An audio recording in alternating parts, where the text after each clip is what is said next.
Today, the mighty Countdown to 5 hype train rolls on, getting you ready for Ghostbusters Frozen Empire by going all the way back to where it all began. That's right. Today's episode is all about the original Ghostbusters, the most quotable film of all time. You with us, Justin? If there's a steady paycheck in it, I'll believe anything you say. I love this plan. I'm excited to be a part of it. Sean? Your mother?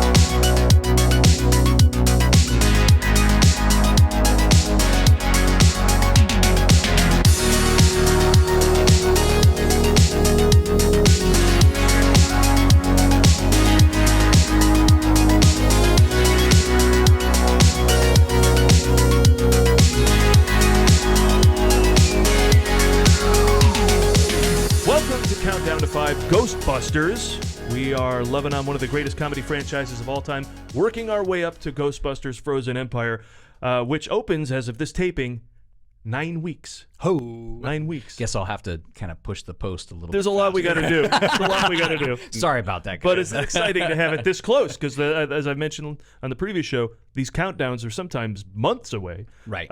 Months and months or a year even. So, but Paul Preston, that's me. I am from the Movie Guys here with you, and as promised, we are a gang of 3 for this podcast. Let's go around the table. We got Sean Blodgett. Sean Blodgett, Creative Motion Entertainment. You've heard the spiel. We got Justin Bowler. Justin makes me feel good. I just figured I'd do I it. love that you've embraced that. Join us here for this is a quick, easy to digest 6-episode podcast covering all the Ghostbusters films and the new one. Speaking of the new one, Sean, what is the latest from Ghostbusters Frozen Empire that we need to know? There is a new article in Empire Magazine. James Acaster appears in a pic for the first time as a new tech guy. Always love the technology in these movies. We're going to get into a little bit of the technology. And I think the exciting way this film was made. So that anyway, we'll get into that a little bit. Yeah, he's a British comedian, if you don't know, and we don't have Egon, so it's probably not a bad idea to get somebody in there to be the cue for the Ghostbusters. I mean, you need to fill in those character archetypes, I think, right? So the date for the release was moved from March 29th to March 22nd now, so get ready. That's right. And our schedules, we cleared them. We had to go nuts. That's right. We were making room, of course. In fact, we're going to go together. We're going to have a great time. Hopefully, we'll make that all work, but I would love to do that. It's going to be lots of fun. Maybe we're going to get a theater. That might be, we might be doing a fundraising thing, possibly. Right. Possibly. That would be great. Yeah, there may be pizza. There may be free food. Wait, what? Yeah. I don't, we're not budgeted for that. It's going to be great. Yeah. It's going to be a buffet. We'll all have Justin Makes Me Feel Good t-shirts. Yeah. Oh, yeah. Actually, guys, we do need to record that properly. We got to get the background music. We got to record that properly for sure. Yeah. The first toys are out. Track and Trap Ecto 1 with drone trap. Ooh, so you wanted the new tech? There it is. The toy leaks a little thing that we're going to have a drone trap. That's kind of cool. I mean, that makes sense, right? I mean, it's, 2024. Zap and Blast Proton Blaster. I could tell you when I do Ghostbuster parties for kids and they're all dressed up, they just love the proton wand or whatever you want to call it. It's like the coolest. Yeah. The proton packs, all that. I mean, that again, it's so cool. New action figures, right? Is that new action figures? Yeah, and even some, I think, from Extreme Ghostbusters, which we talked about the real Ghostbusters cartoon last week. I've never seen that. I've never seen the Extreme Ghostbusters. Wait, so. what is? I'm sorry. What I is? thought they were the same thing. No, that was a second animated series that came out, and it sort of took everything kind of beyond. It was like super intense ghosts and intense gear and intense storylines. Got it. Okay. Yeah. So that's all that's going on right now. I will say also I've seen a few teaser trailers that have been released in other countries that maybe have a couple other shots. They're just edited differently, really. But still fun and. I still double down on this idea that, this movie is definitely spookier than the original. I just watched the original again last night, and I was like, there's a lot of funny, and even if in the behind-the-scenes stuff, it's all about the funny. It's all about the funny, not the spooky. Although, right out of the gate, lots of spooky in the original, too. I just rewatched it. I'll be honest. It's probably been 8, maybe 10 years since I watched it, and I rewatched it 2 nights ago. And right off the bat, it gets spooky and scary. It is a straight up horror film beginning, but the brilliance of this movie is that as soon as it gets really scary, we launch in with the music. Yes, yes. And I mean, yes, plenty of comedy, but I think there's plenty of spooky in this thing. I agree. Like, there are some scary moments. I agree, and I thought a lot about what you said in our last episode about having to set up. We talked about setting up the stakes and having to set up that reality that there is real danger. I think they do a great job right out of the gate in the original movie with the librarian. Yeah. That all, to your point, that all feels very real and very scary. And it's like as soon as they bring in that music, they also remind us, by the way, it's a comedy, guys. Exactly. No, it's yeah. a brilliant transition. Keeps the energy up, keeps the energy high, allows us to go, yeah. It's a literal roller coaster of emotion. Yeah, the comments from Reitman when they first showed it to people was they were screaming and laughing at the librarian ghost, and he's like, I think we got something. Yeah. So I mean, if you can do that inside of 3 minutes with your movie, come on. Yeah. Great, fantastic opening. Yep. Yeah, we're talking about one of the funniest and most popular movies of all time, so I think we all know how it goes. Need we recap it? Not at length, but we do want to make sure that for those who need a refresher, here's what Ghostbusters is all about.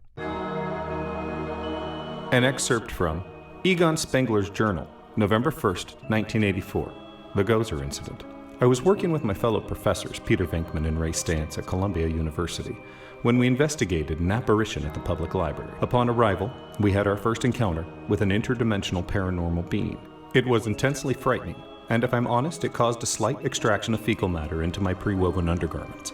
Ironically, but not inconceivably, the university dean immediately dismissed the credibility of our paranormal-focused research and divorced our employment. Both of these occurrences were the primary reason for us to establish a paranormal investigation and elimination service. We soon learned of Gozer, the Gozerian, a shape-shifting god of destruction who was planning to return and destroy modern-day civilization.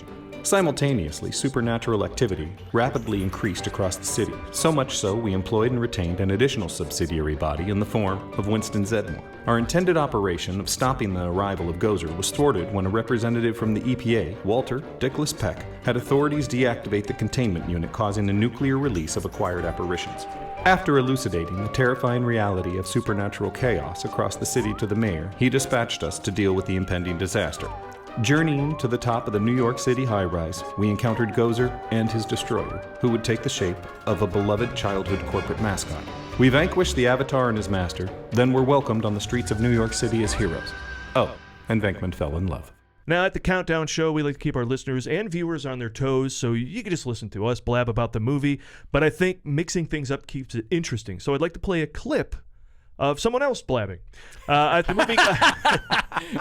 themovieguys.net, I did an interview with Frank Chindamo. I met Frank at a screening of Ghostbusters the last time I saw it in October, but I saw it twice in October, so I think I was prepped for today, such as Halloween.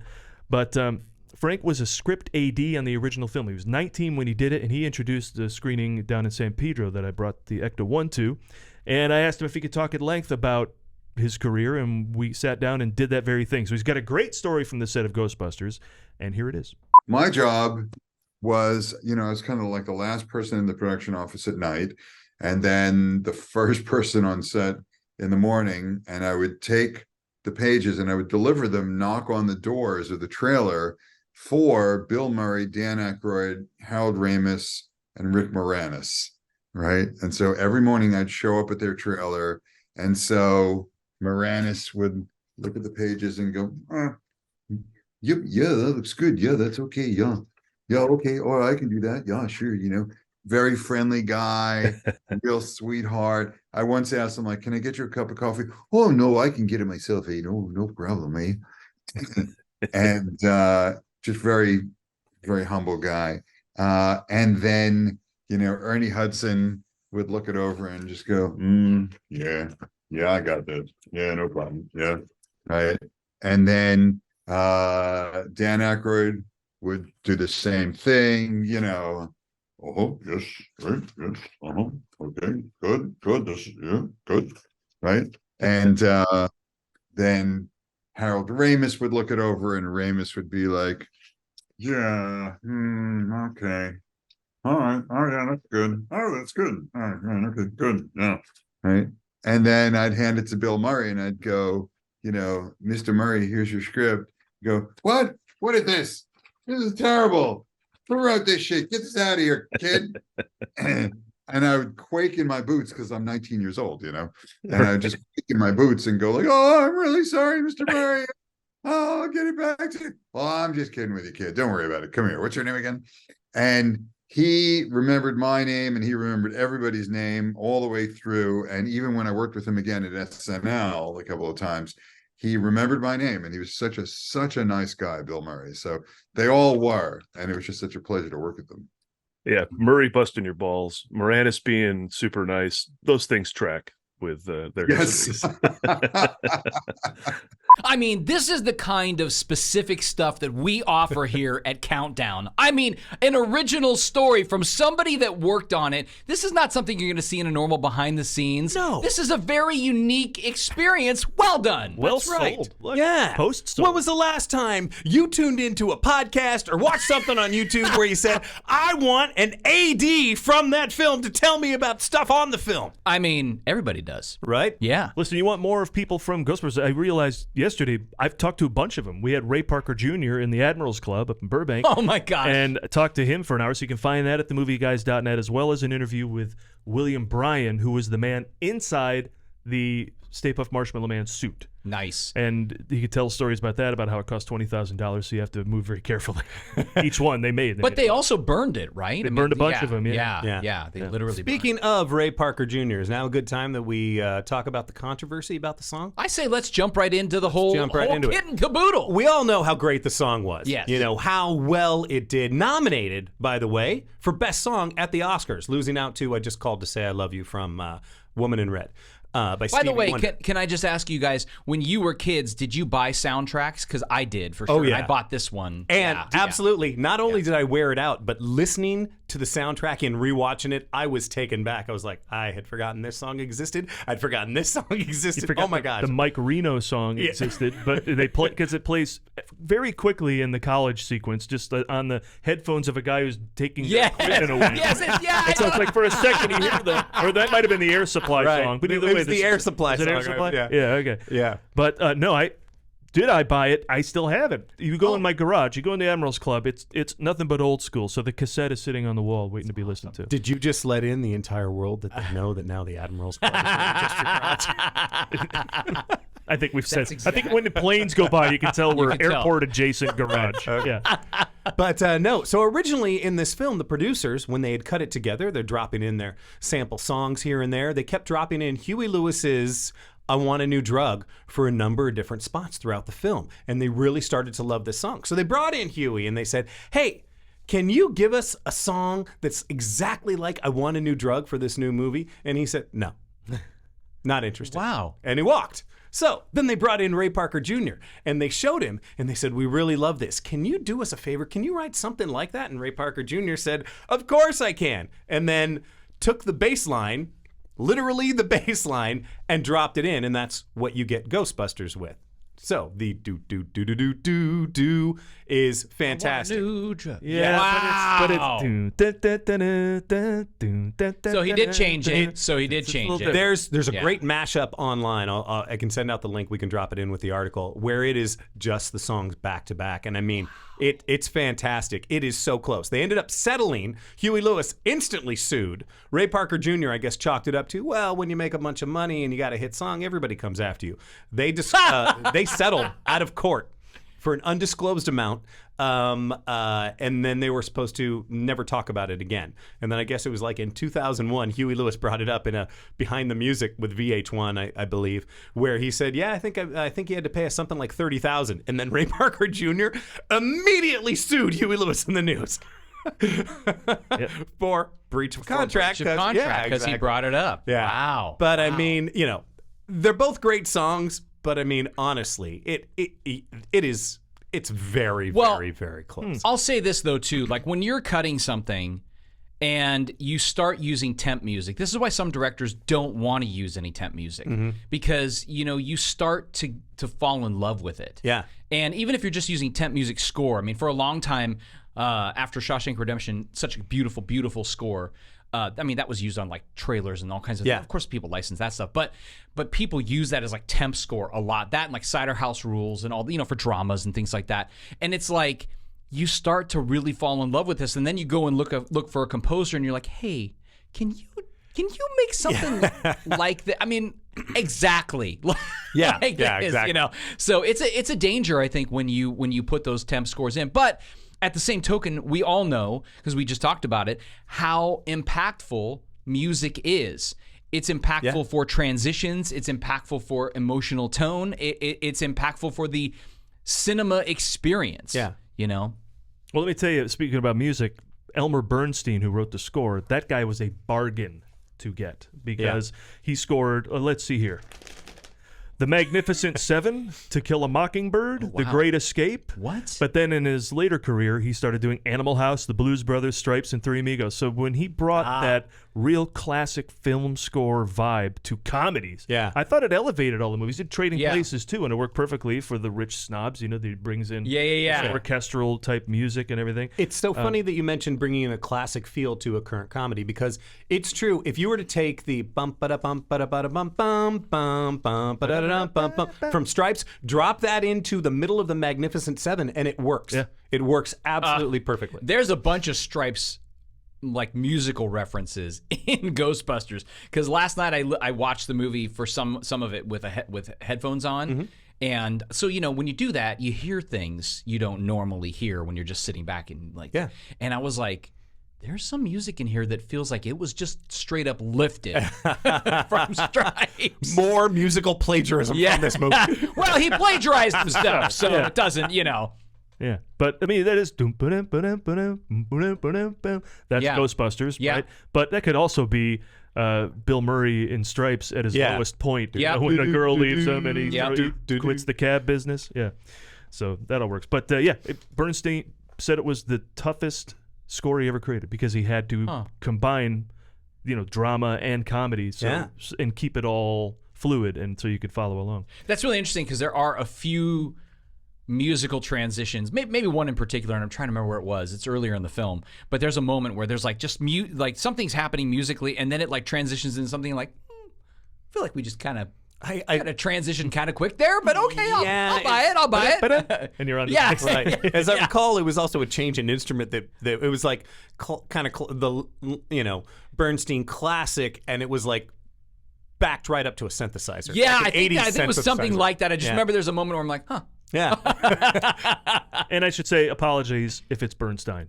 I learned that about Leonard Bernstein with Maestro, that it's Bernstein. So, it's Bernstein. Oh, yeah. Okay. That's on me. But we said we were taking this back to 84. So let's talk about when it came out. June 7th. So a big summer movie. No surprise there. Yeah. Budget was about $30 million. Right. Remember? But it made $296.5 million. 243 domestically alone. That's a huge return. Oh yeah. I mean, I don't know what the transition, you know, to today's numbers would be, but I feel like that's. I mean, talk about a return on your investment, especially for a movie that they didn't want, that they couldn't get much, like they were having a hard time getting made. Exactly. So, you know. Also, I just want to say real quick, since you brought up 1984, you know, this is another one of the movies that we grew up with that we love, and of course, it's on our top 10 list and all that stuff, but you couldn't make this today. You couldn't make this exact same film today. There's some things in this film that today are not, they're not okay to do. Namely, and maybe we'll cut this section, I don't know, but namely, right out of the gate, Bill Murray is trying to get a college girl into bed. Oh yeah. Now, in today's Is she climate, a college girl? yes, she is literally a college girl. Oh, okay. Yeah. If she doesn't say I'm a college girl, but I mean it's implied. That's what all the student tests usually do. At his college? Yeah. Okay. Yeah. So you know he brought the other guy in and he paid him, so I thought Yeah. that was, Well, but I typically do get paid for it. but I didn't know they were I took it that they were both students. Yes, me too. But that whole sequence, I was watching it, you know, with the framing that we're in society now, and I was like, wow, you definitely could not do this scene. Right. But I also feel like, you know, our comedy, whatever, we just kind of took it for the lightheartedness that it was. You know, that's him being quirky and whatever. You know, but even his interactions with Dana, you know, that definitely is not a way that things would be, I think, written now. Interesting. Yeah. It was interesting that you bring up that scene, because in watching that scene, I immediately went to look up how old is Venkman supposed to be in this. And I didn't get an answer on that, but I believe he was 32, I think, when they shot this. Right. Yeah. So I was like, okay, 32-year-old going for 19, 20. Yeah. Yeah. I mean, when it comes right down to it. Now, when we were kids, and I don't even, I mean, nobody batted an eye at any of that kind of, comedy or any of that kind of stuff. But Well, of course now, not. View to a Kill. What year was that? Was that 84? yeah. 85. 64-year-old Roger Moore. Was he really 60? And 20-something, late 20s, Tanya Roberts. I mean, come on. Wait, was he really 64? He was 64, Yeah, yeah. that was late Moore. I did love that movie, though.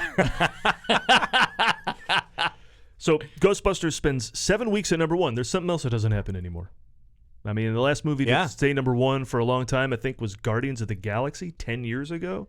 Or, I mean, Wonka keeps jumping up Right? to Keeps the top coming back. spot. So, but maybe still 4 or 5 weeks, maybe. But this was 7. Then Purple Rain knocked it out. Then it came back to number 1 again, which I think Wonka did, and that was that doesn't happen much either. To credit of the time, though, movies stayed in theaters a lot longer back then than they do now. Yeah, that's the deal. I mean, Police Academy number 1 for 5 weeks.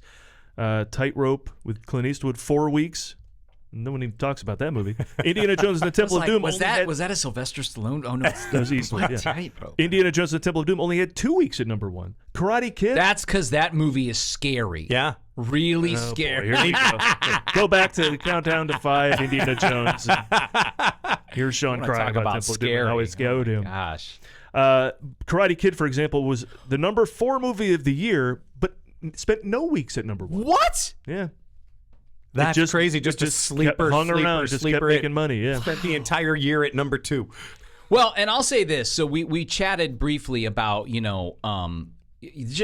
the idea of like how long movies would be in the theater and all that stuff. But this is something I always keep wanting to mention, and I mentioned it in some of our other shows. I'm going to mention it again here.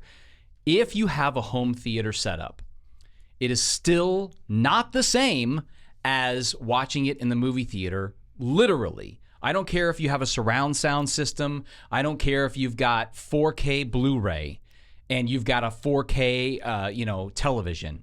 It is still not the same, because you're not watching the same kind of image. You're watching a video image.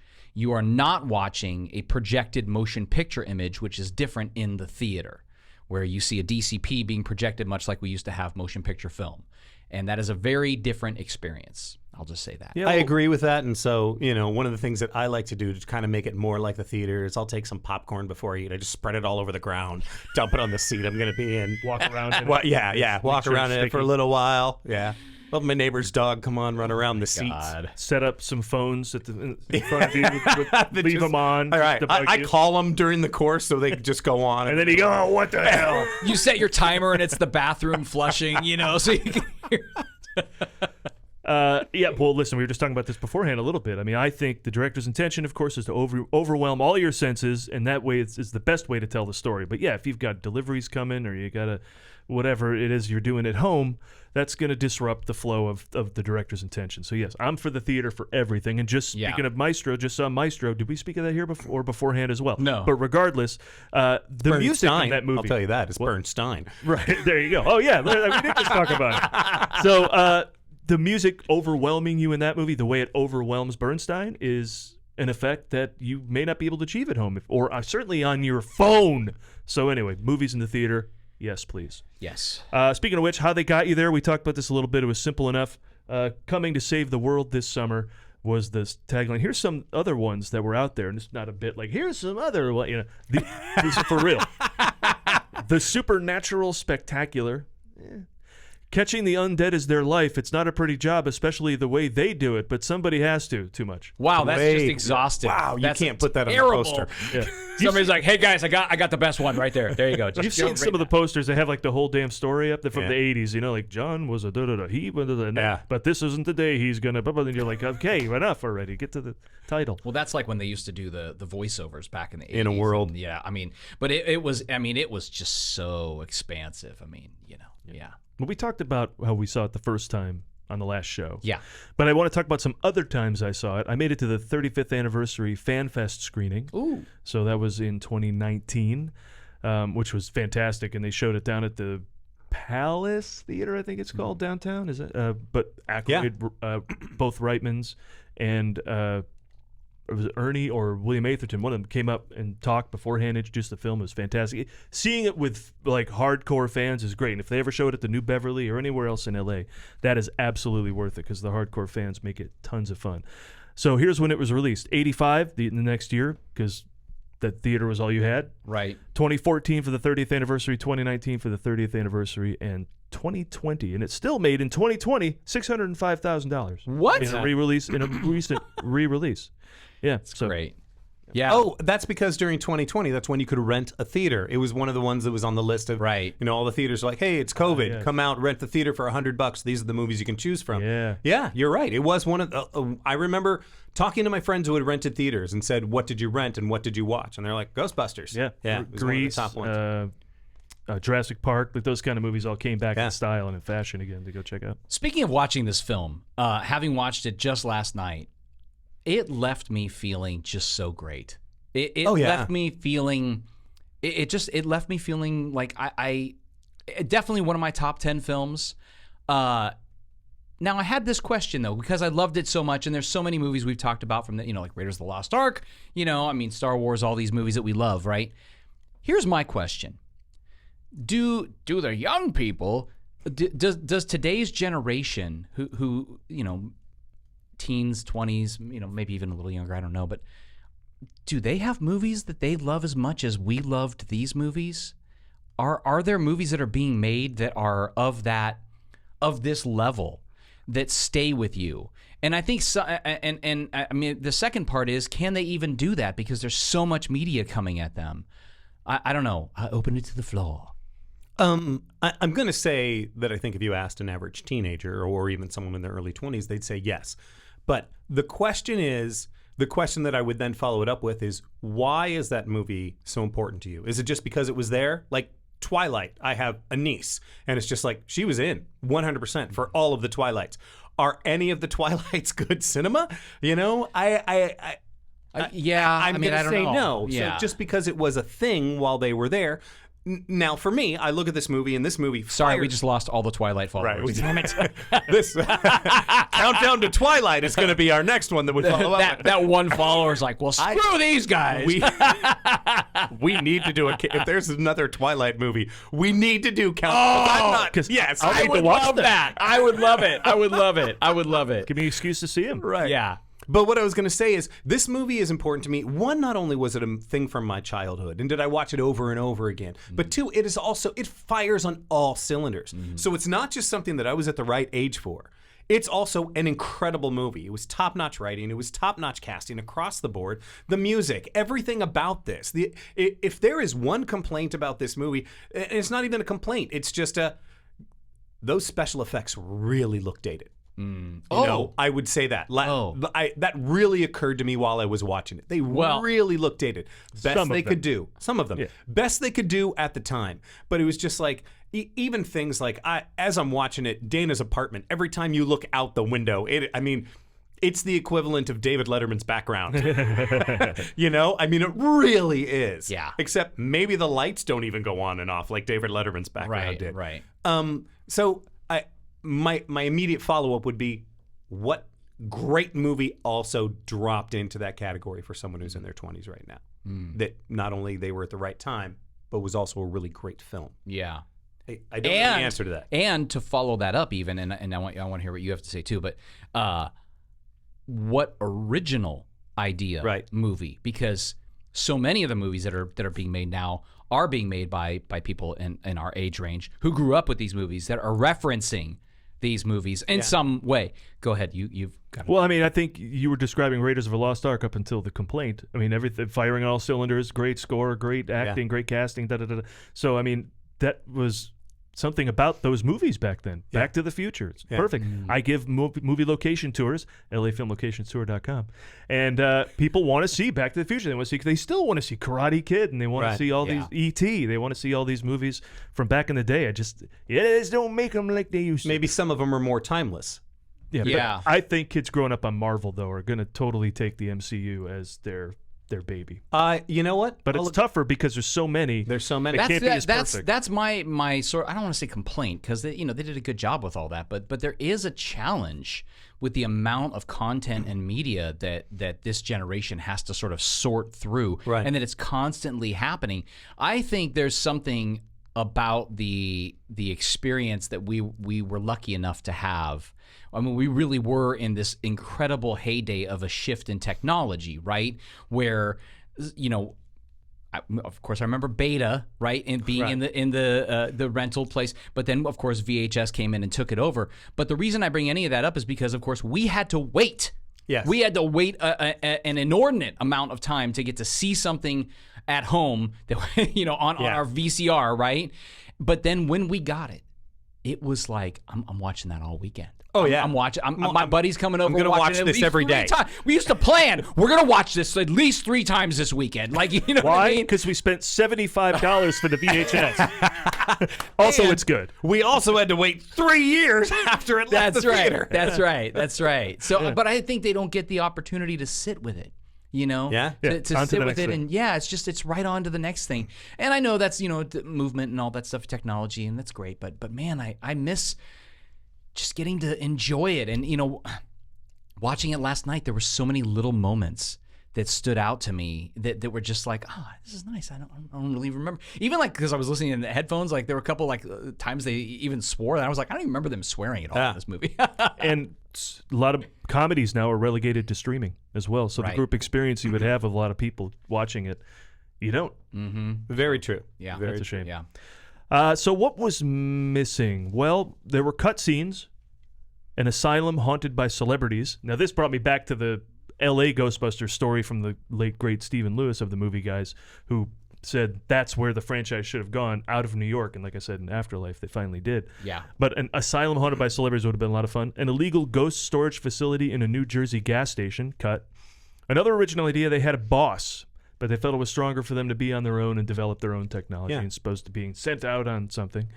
And the Marshmallow Man was supposed to show up 20 minutes into the film. Reitman was concerned because as he said, the realism you had going, which, Right. it was, but it wasn't. But also, that's a stretch. Like, that's a finale, I think. You have to take me, in order to push my belief that far, you have to take me on a journey first. You got to earn more. 20 minutes would have been too early. I'm not saying the movie wouldn't have been great, because obviously they made great decisions at every turn. But it's just like, by the time you do see the like, you don't even think twice. Instead you're laughing and like, oh my God.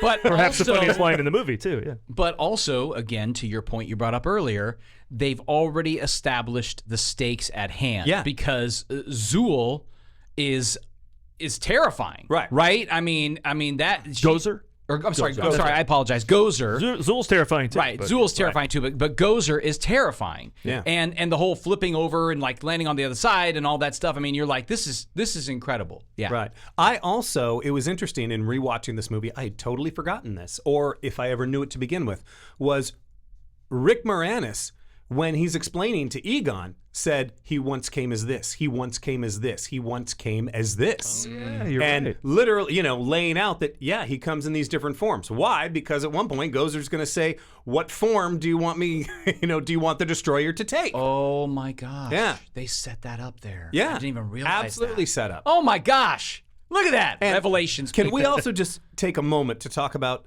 the absolute brilliance of Rick Moranis? Yeah. I mean, Yeah. we know everyone else in the film is so good, Yeah. and we know he's great, but in watching this, every single frame he is in, Yeah. he is just so 150% committed to this character, to the joke, Yeah. to the realism of his circumstances. Yeah. Just start to finish. So great. Yeah. Almost wasn't him, of course, you may know. What? John Candy was originally offered the part. I did not know that. He had this idea to be German. He had these German shepherds. It was a whole big thing, and eventually he said, nah.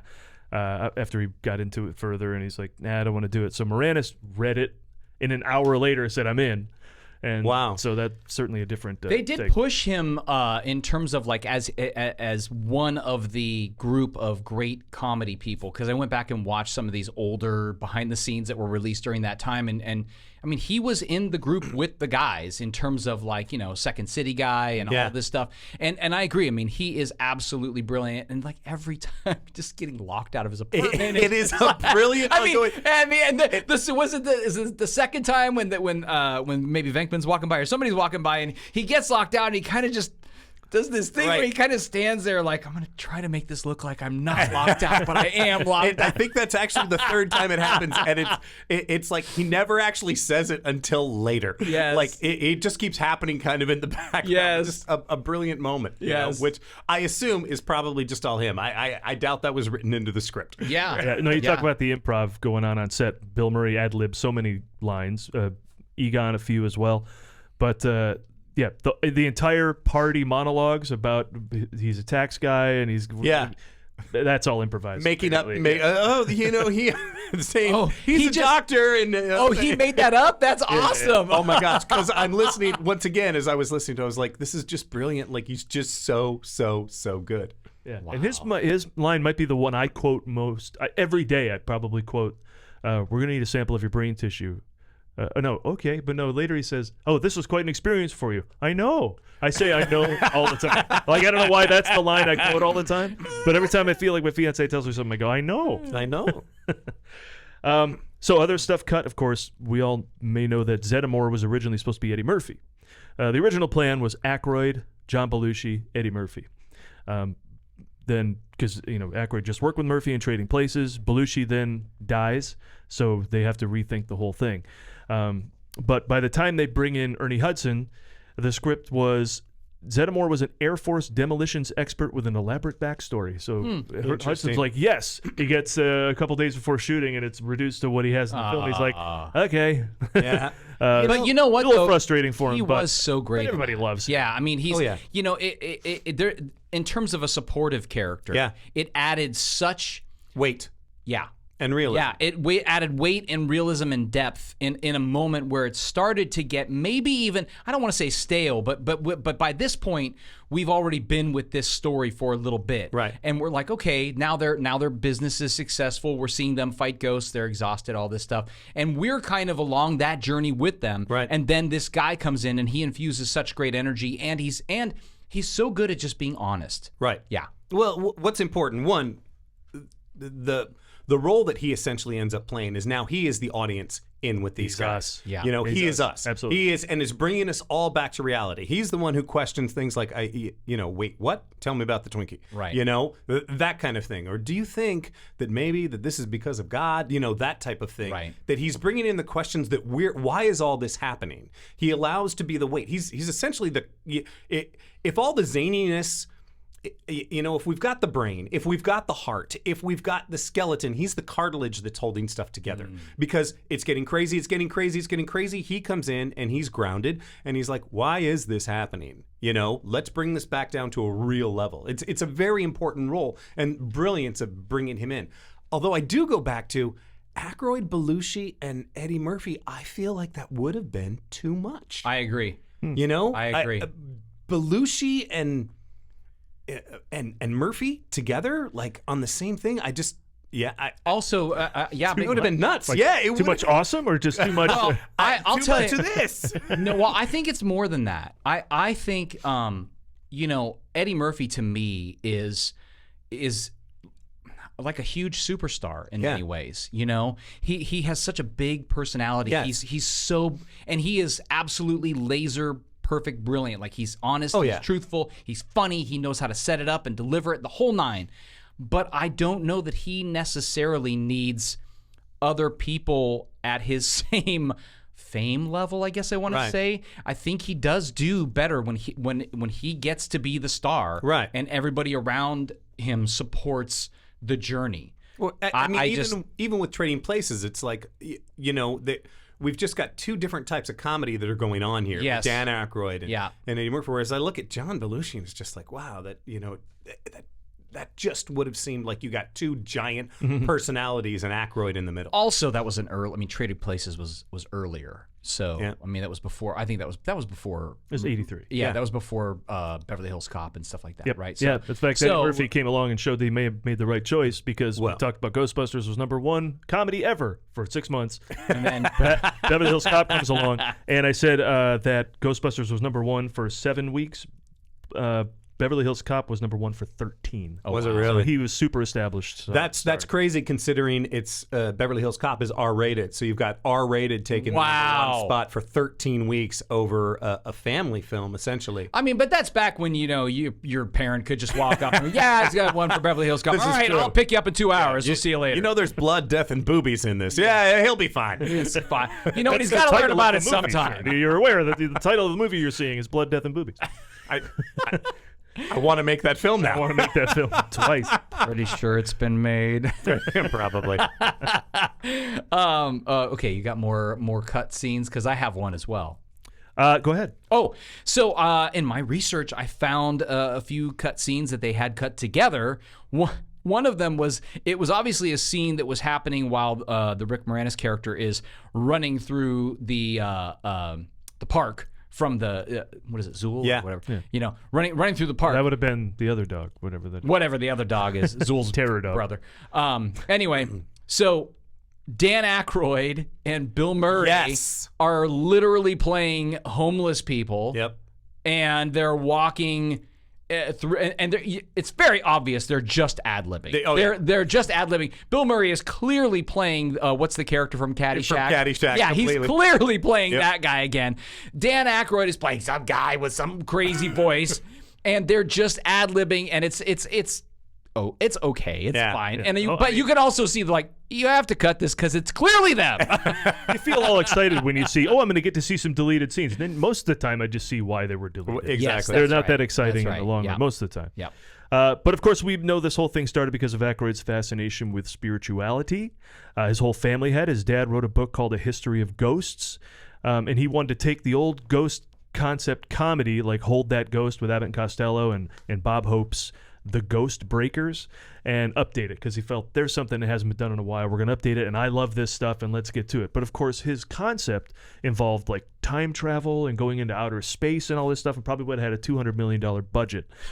So Ramis came in to restructure it and give us the story we have now. Also, when Reitman came aboard, and this is cool because I just went there last week, Arts Delicatessen in Studio City, do yourself a favor and go in there and go to the back corner booth. That's where they sat down and shaped this whole thing into the movie we have today. So, and it's a great place to eat as well.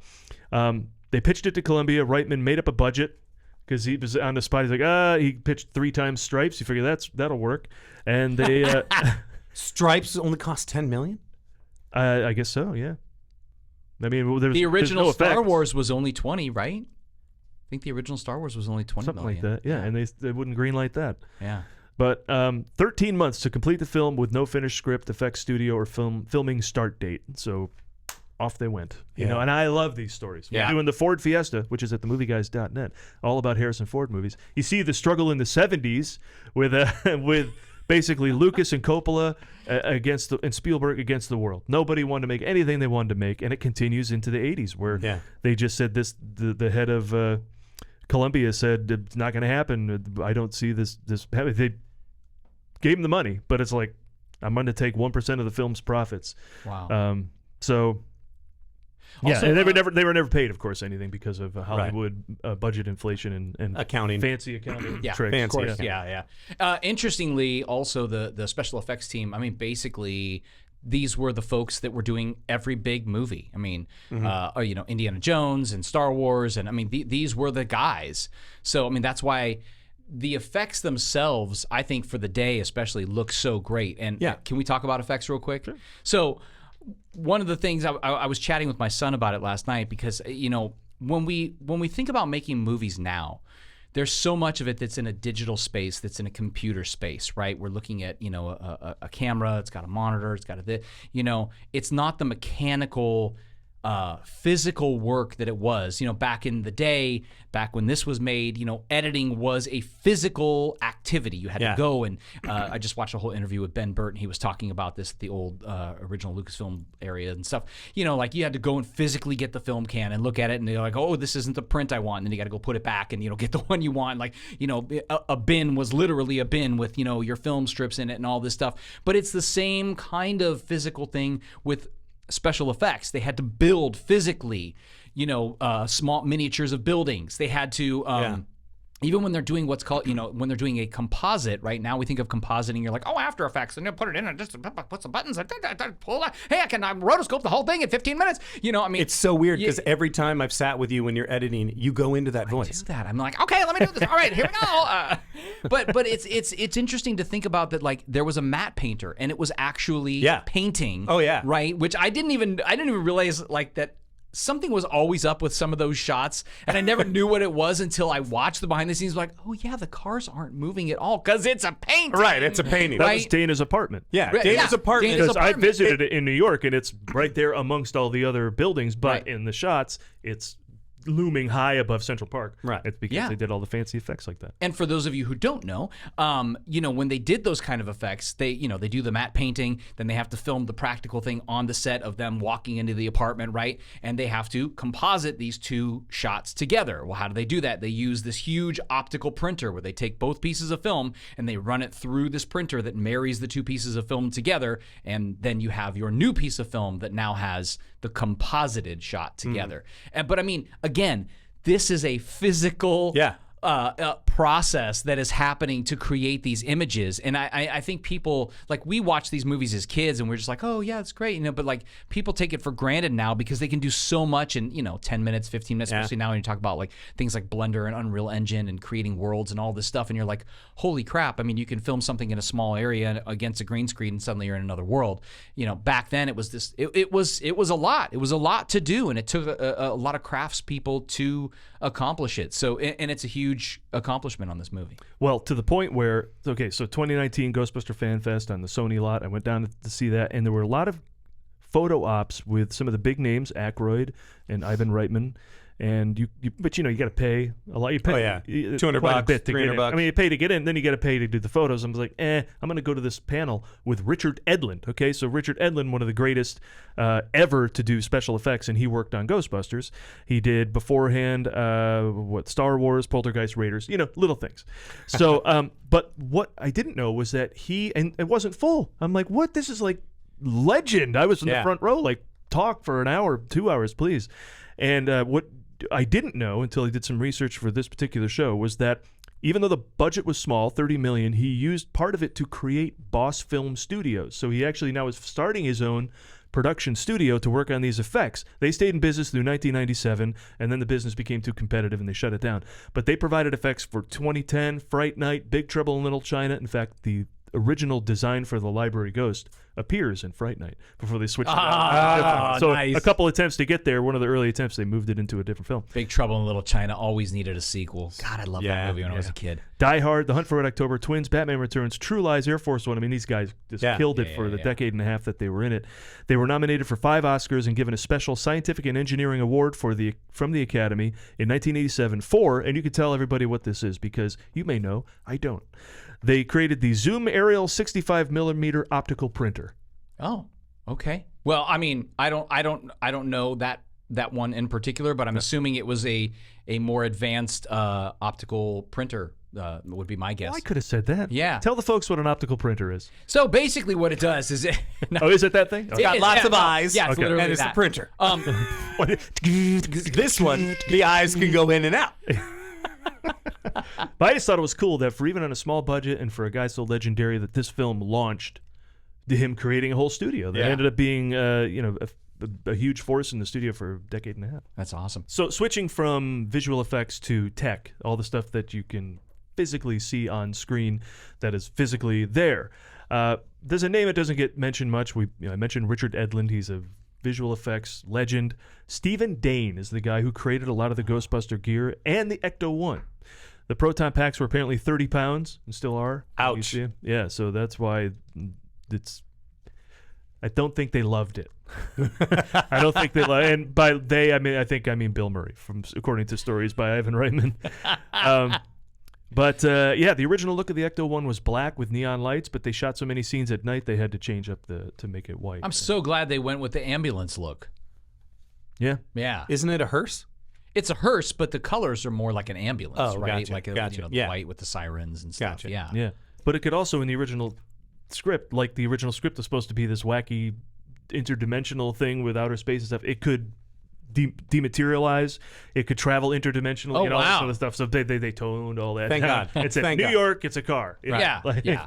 And so that I think they did a good job of, making us believe the world they created. Yeah. I mean, because even by the time you get to the Stay Puft Marshmallow Man, which is pretty unbelievable, you're also believing I'm watching a comedy, and Yeah. so I'm okay with this. Well, 100%. Right? And once again, of just like, you establish your rules. Okay, we're following our rules. And then if you're going to push me a little bit, you're pushing me with a smile. Because I laughed so much, and I don't remember laughing at this before, when you see the smile, before he starts terrorizing, he's just coming down the street as he's smashing things, and it's like a baby smiling, so much joy as he's coming down and just destroying things. It's hilarious because this joyous little giant marshmallow baby is killing everything.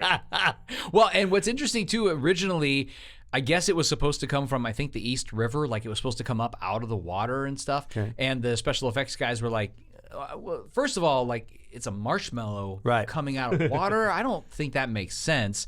And secondly, to their credit, they're like, basically like, less is more. Yeah. We need to see this less, which is why they even talk about those first shots where, the camera is looking through a couple of buildings. Yes. And you just kind of see it pass and you're like, What is that? Is it a marshmallow in a hat? Well, I remember thinking as a kid, snowman or something? I thought it was the Pillsbury Doughboy. Oh, That's yes. what I thought it It was. is a mix yes. between him and the Michelin Man, according to concepts they came up with of how they wanted him to look. And That very mission much accomplished there. Yeah, 100%. Right. Yeah. So we mentioned Elmer Bernstein, sorry. But other bargains, Laszlo Kovacs as the director of photography. The dude shot Easy Rider, Shampoo, Paper Moon, five easy pieces. They get him on Ghostbusters. And same with Theone V. Aldridge, who was the costume designer for The Great Gatsby. Can we pause before we go into I just want to say about the DP. Yeah. That actually did strike me watching it again, how well shot this movie is. Yeah. The coverage is great. The movement of the camera is great. We talked a little bit about this with Raiders, I think, as well. It's nice to see intentional shooting. Now with digital, I think a lot of movies and television shows and streaming and whatever, they really have doubled down on this idea of like, well, let's just shoot all the coverage. Let's just shoot everything. Yeah. And then it becomes about the editor putting it together. Yeah. But And there's don't do that to the editor, for the love of God. it's a lot, right? Don't It's- lean on him so much. Exactly. Have you ever heard their voice? I mean, just put it over here. Something like that. Those guys, don't make them talk. It's bad for their vocals. It's really true. But the idea that, like, the camera moves and then there's a moment here and then they dolly back and they pan or whatever it is. And it's like this is all one shot, one take. And again, thinking about the physical work of making films in those days, where if you've got this reel that's on the camera and it's coming through and they're shooting, and then suddenly you get so long on this take and it's like, all right, we got to change the film reel and we got to get this out and make sure that this was physical labor to do this kind of stuff, and it was just very, very different. But I love that. So anyway, I had to point that out. The 55 Central Park West rooftop set was built in Burbank Studios, so obviously the exterior and all that was in New York. But then they had a 360-degree cyclorama painting surrounding it, one of the largest sets ever, to the point where when they were filming, no other shoot could be happening. They drained so much electricity. Wow. Kind of like we had before here. I don't know. We had a little bit of that before yeah. here. But yeah, so everyone else had to kind of shut down and let them use all the power that the Burbank Studios had to offer. Yeah. Burbank Studios still there, and I never knew that's where they filmed. It used to be all taken over by like NBC, but then they all moved out. So now it's like where iHeartRadio Theater. Oh is. yeah. Oh, So where interesting. the Tonight Show used to be for Right, many. over on Bob Hope Drive. Theone Aldridge, the costume designer for The Great Gatsby, which is like such legendary costuming for such an era, recreating like, what was that, like the 20s? come in for Ghostbusters, sure, and then creates these iconic jumpsuits, and so she did Network and she did The Rose and Annie. So again, I think these are just like established people doing great things. They somehow got to work on a comedy, and I think it elevated the production on their two aspects of it for sure, and I think across the board. Yeah, agreed. And as far as casting goes, here are your, I love this stuff, here are your other possible Venkmans: Michael Keaton, Chevy Chase, Tom Hanks, Robin Williams. Wait. Let's unpack these a little bit. Wait, there's okay? only two more. Okay. Steve Guttenberg and Richard Pryor. Okay. First of all, As Venkman. Yes. Michael Keaton. Great. I think he would have been great. He would have been been great in every single one of those roles because he's that good.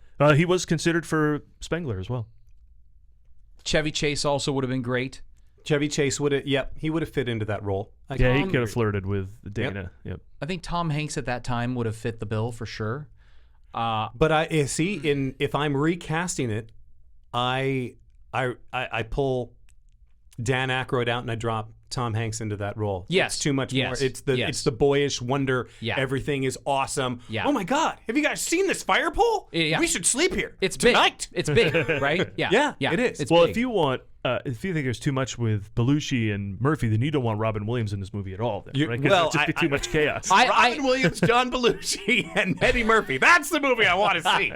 There isn't a camera that's big enough that could have taken the three of them. They've been working on that upstairs In heaven. That's right. I mean, Robin Williams just would have been. I mean, I love him, and I think he's brilliant. He would have been just way too much. He just would have been way too much for this film. Robin Williams as Venkman? Yeah. No. It was considered. No. I don't know how far they went to Yeah. any of these people, but that's the list. And for possible Spenglers, Christopher Lloyd, that kind of tracks. That would've The worked. next year he was that type of guy. 100% would have worked. Yeah. Walken. I mean, No. what a difference. I collect spores, molds, and fungus. That's as crazy nasty. as Walken being Han Solo. I mean, Yeah. Jeff Goldblum. yeah. Yeah. And then John Lithgow. That's interesting. He was even in the mix, but it could have been fun. He instead played the preacher in Footloose that same year. So, but It's interesting was because great in that. I don't. So good. Yeah, I can see that. To tell you the truth, I think John Lithgow would have been good in that role because he's not quite a Michael Keaton, but he is able to jump back between comedy and drama so well. I think he could have been a good Egon.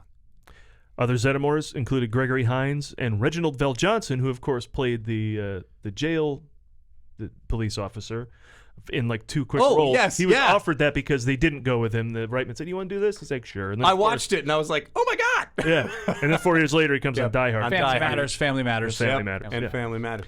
Other possible Dana Barretts include Daryl Hannah. No, that would have been terrible. It would. I just just recently splashed. saw the trailer for High Spirits. Don't know if you remember that. I do. Okay, but Steve Guttenberg and Daryl Hannah, and I just went, wow, this was at her height, and this is just a trailer. I don't think that would have been the role for her. Yeah. She's phenomenal in Splash. She's phenomenal. Agreed. She's good enough in Roxanne, and she's great in Kill Bill Part 2. Yes. But Denise Crosby, Julia Roberts, she would have been, this is 6 years before Pretty Woman. She would have been very young. But then I again, think she would have been interesting. Would she have been older than a college girl? I know, I was just going to say, which goes back to your thing. But I think a bullseye here is Kelly LeBrock. Yes, I totally agree. Yeah. Yes. She would have been great. Yeah. Completely. Yeah. She would have been fantastic. Wait a minute, and then she would have had 2 movies that year. Yeah. Yeah. Weird Science was the next year. Oh, The Woman in Red. Woman in Red. Right. Kelly LeBrock would have been fantastic for that role. So who gets it? Sigourney Weaver, but she had to prove her comedy chops first. She actually wrote in the audition, walked around on all fours like a dog and would seem possessed. And Reitman's like, "You win." He was like totally charmed by her because she had done The Year of Living Dangerously and all these other dramas, Alien. Right. Alien. So she wasn't like a comedy person. But it's interesting because I feel like I don't think I've ever hear everything just on the outside chance that she's listening to this. I have never really seen a picture of Sigourney Weaver and thought that's a really pretty woman. You know, now, once again, my introduction to her was Aliens and always this super tough athletic. I've never seen her, quote unquote, dolled up or whatever, you know? And then this movie, I still don't necessarily look at her and think, wow, she's really pretty. But I do look at her and go, she is so incredibly charming. She's magnetic. And instantly, you're attracted to her. I think she's super sexy when she gets, you know, that whole, once she's possessed and the whole, I mean, she's. Oh, yeah. Yeah, I think all of that. But I agree. I mean, we did, you know, we had watched her in Alien, and Yes. Aliens had not been out No, yet, 2 right? years later, So, but we had seen Alien. You know, you'd seen. I'd only seen her as someone Yeah. who didn't exude any sex appeal, but Yeah. just exuded, I'm kicking ass. Yeah. Other possible Janines, Sandra Bernhard turned it down. In fact, Annie Potts was such a quick hire. They brought her in, and she went right into a real popular scene. Grabbed some. This is internet story, but hopefully it's true. Grabbed somebody's glasses and put them on. They became like a signature part of her character. Oh, how wonderful! In a real quick sort of move to get her. I mean, you remember the greenlit with 13 months to put it all together or something like that. I can see Sandra Bernhard being in that role and being quite funny. Yeah. By the way, 13 months and thinking about making a movie, like how great would it be to be like, okay, you've got this project. This is what you're going to be working on for the next 13 months. And here's $30 million. Yeah, I mean this. Yeah, I mean, but how great, right? I mean, I know a lot of that was special effects time and whatever, but like that's just incredible. No, but they're editing while they're shooting. Yeah, they're clearly bringing in Janine. Right when they're about to shoot her part. Yeah, so it's all this sort of playing right on the edge of everything, and. Paul Rubens was your original Gozer. Turned it down. Whoa. And they ended up going with... I mean, I can see they look alike. Yeah, they ended up going with an actress. I can't remember her name. That is so interesting to me. Yeah. Yeah, Grace Jones meets Bowie. That's the concept of Gozer. Yeah. Which I think tracks in how she eventually looked. 2 other fun facts. This was Larry King's film debut. And Ivan Reitman did the voice of Zool. Obviously highly... modulated, but for There Is No Dana. Yeah. That's all him. Holy moly. Yeah. I want to hear a conversation between that and your editor guy. Go. Well, sometimes, I don't know. It just became SpongeBob. I can't even. My editor is George Lucas. We originally had these little ships. Tell me what a zoom aerial 65mm optical printer is. Just make it faster and more intense. To do. Jokes for us. And then, of course, I mentioned there was ad-libbing all over the place. Here's a fun fact. This chick is toast was apparently the first time that was a slang term, that you called someone toast. I think the original line was, I'm going to turn this guy into toast. Yeah. And he said, this chick is toast. And that became like, now you're toast. Yeah. Meaning you're done. That's like where that originated. So another groundbreaking little bit. Yeah. It's funny, the little isms that we had as kids, because my kids now have isms that they say, and, words that I'm like, oh, I don't know what that means. Sus. You don't know? Sus. Riz is the current one. Yeah, which I'm like, wow. You say that and bullies don't beat your ass. Okay. That's the kind of parent I would be. Those are different bullies than when I was a kid. Riz is like a cool word. It means you got swag, you got game. What does it come from? Because sus, I understand. I would hear that. Suspicious, but Riz is in. I don't know what Riz. I don't know what that comes from. Yeah, I have no idea. So some quick thoughts on the aftermath. Then the early advertising only had the No Ghosts logo and a 1-800 number to call with a message from Aykroyd and Murray, which received 1,000 calls a day for 6 weeks. Oh my God, that's awesome! The days. What did that message say? Awesome. There's a brief thing about the movie, and we're out fighting ghosts. Like you were getting a message at the fire hall. Okay. An outgoing message from Aykroyd and Murray themselves. So, but this was a big deal when we did the Star Wars countdown show. That's how they advertised The Empire Strikes Back. You'd call this 1-800 number, and Harrison Ford would begrudgingly have to do a voiceover. He goes, I was running away from Jabba the Hutt, and I ended up on Hoth, and Boba Fett's still chasing. I've got to look that up. I didn't know that existed. Oh, look those up. They're the best. Yeah, gosh. Anthony Daniels proudly does one. Oh, the Empire is coming to get us. Yeah. But Harrison apparently, this clearly had to be one take. Right? And he's like, I'm out of here. Guys, we're done here, right? So that was a big deal. Ghostbusters picked up the ball. walking in. Yeah. Ghostbusters picked up the ball there and ran with it. The 1-800 number was a big hit. Some fun stories. Well, not fun for William Atherton, but Sigourney Weaver recalled that she once had a fire put out in her apartment, and after the firemen came to put out, one of them opened her fridge and said, "Whoa, better call the Ghostbusters." So a fun little crossing over for that. But unfortunately, William Atherton was called dickless on the street a lot. Oh, I'm sure. I'm sure. Hasn't moved him away from the franchise. He was at the Fan Fest, and he's loves it. But Not to mention that, but yeah, I just mean, fun. that definitely, that's a career maker. Yeah. I Oh, mean, absolutely. Sucks that that's what you're known for, but, you know. Oh, but like we were talking about how he's one of the great 80s Yes. legends Oh, yeah. in dictum. Yeah. Like he did this, and then he followed it up with Real Genius, where Yeah. he, he was a jerk, and then Die Hard, where he was a jerk. And he always played it honestly. Oh, yeah. Like, I mean, I believe this guy believes you know- that he is justified in his opinion. I was 100% paying attention to his acting in his first scene where he enters. And if you go back and watch that scene, he is the star of his story. You can I totally agree. 100% Totally agree. Like, you just watch him and he It's the says... start of the movie, right? It's his Exactly. start of the movie. It is. It is. It's just little things. Like, even when he says, can I see the storage facility? No. Why can't I? Because you didn't say please, and just the little smirk that Yeah. he gets Yeah. as he turns toward him. And it's just like, oh my God, this guy is the star of his own film in his mind. Like, it's just such a brilliant, brilliant acting choice. But that goes back to the honesty of him. Yeah. That character believes he is the star of everything. That's right. Yeah. That's right. Oh my gosh, yeah. To the point where National Review ranked it number 10 of the 25 best conservative movies of the last 25 years. This came out in 2009. Noting the regulation-happy EPA was the villain and the private sector saved the day. Partially Hilarious. due to his great performance. Right. So there Yeah. you go. Yeah. Let's see.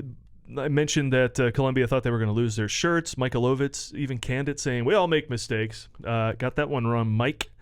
Because 95% otherwise at Rotten Tomatoes. Number 28 on AFI's 100 Years, 100 Laughs. And Entertainment Weekly called it the number one comedy, period. So, at that. I mean, Wow. the legend of Straight this up. movie, Yeah. the Straight up. phenomenon it became, the legacy, it's just all I go positive. back to what I said earlier. Watching it again, I was just struck by how great it is. Oh, yeah. It's Absolutely. right up there with Raiders of the Lost Ark. There was something about the movies we grew up with that took us on a journey, and I don't know if it's me personally being nostalgic or if I really am still enjoying it. I don't know what it is. I don't know what the magic sauce is. But I watch these movies still now, and I feel like I am transported. Right. And I get immersed in the story. I get immersed in what's happening with these characters, and it's just the perfect mixture of everything. I'll say that's saying something. If you can be transported back to just being an audience member, you know, when you're in the industry, when you know how the sausage is made, so to speak, to then sit down and just say, I'm just an audience member. I'm just appreciating this. I'm loving the story. I'm 100% drawn in. That is magic. Yeah. That is magic. I agree. And you say what you want about Venkman's issues with college girls or whatever. There is something about the guy who doesn't try at all and wins everything. Yeah. I'm gonna give out minimal effort here Right. and win everything. Well, Yeah. it's You can Dan clearly Aykroyd's see it in a- great line. yeah, You didn't study. you've never studied. You've Yeah, never you never studied. studied. Yeah. But and you can see it in future characters like Vince Vaughn in Dodgeball. Same, Yeah. the sort of slob who wins. you Right. know. I just love that, and I think that's a great legacy for the film to have as well. And there should be more of that, despite the Me Too of it all. All right, well, I think that covers everything, guys, about Ghostbusters. We'll be back to talk about more movies later, but let's go around for the plugs. I'm Paul Preston from themovieguys.net. Go there, as I mentioned, watch interviews with William Bryan, watch interview with Robin Shelby as well from Ghostbusters 2, and Ray Parker Jr., of course, was in the Admirals Club. So that's where I suggest you see everything the movie guys are up to, themovieguys.net. Sean Blodgett, Creative Motion Entertainment. You know it. Come visit the website. Give us a call, email, that kind of stuff. Justin Bowler of The World. And Justin makes me feel good.